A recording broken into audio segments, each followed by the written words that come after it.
تعال بقى نشوف الشغل هنا على ايه. قالك الهدف هو محاولة الإجابة على الأسئلة التالية.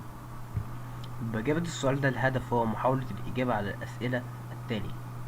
The goal معناه الهدف is to try محاولة to ask the following بمعناه التالية questions معناها الأسئلة.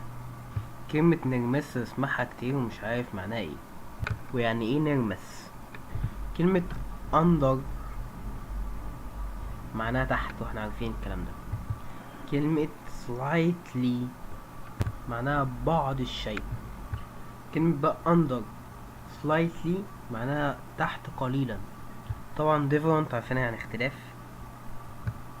كلمة conditions معناها الظروف. كلمة may بس معناها عديد.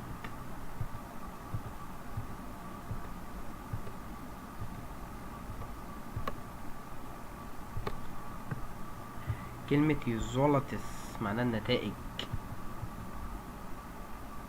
in lost خسائر.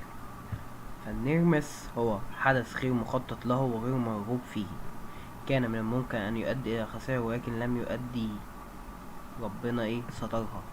من الآخر بنسموه ربنا ستر معانا أو ربنا ستر. مثال على الحدث الوشيك: عندي حمل وقع. تاني، عندي حمل وقع يعني حدث حصل، يعني عندي حدث حصل بس ولا الحمل اتكسر ولا البني آدم اتصاب، ربنا سترها. هذا كده يسمى حادث وشيك. أنا دلوقتي شغال بالشاكوش على السقالة، الشاكوش وقع على دماغ العامل والعامل اتعور، ده كده حادثة. اما بقى الشاكوش وقع قبل العامل ما قبل ما يعمل العامل يعدي، يعني ما جاش عليه ولا اصابه، والشاكوش برضه محصلوش حاجه. خلي بالكم الحته ديت، يبقى العامل والشاكوش الاتنين مع بعض عشان تبقى نرمس كده، اسمها حادث وشيك. تمام كده.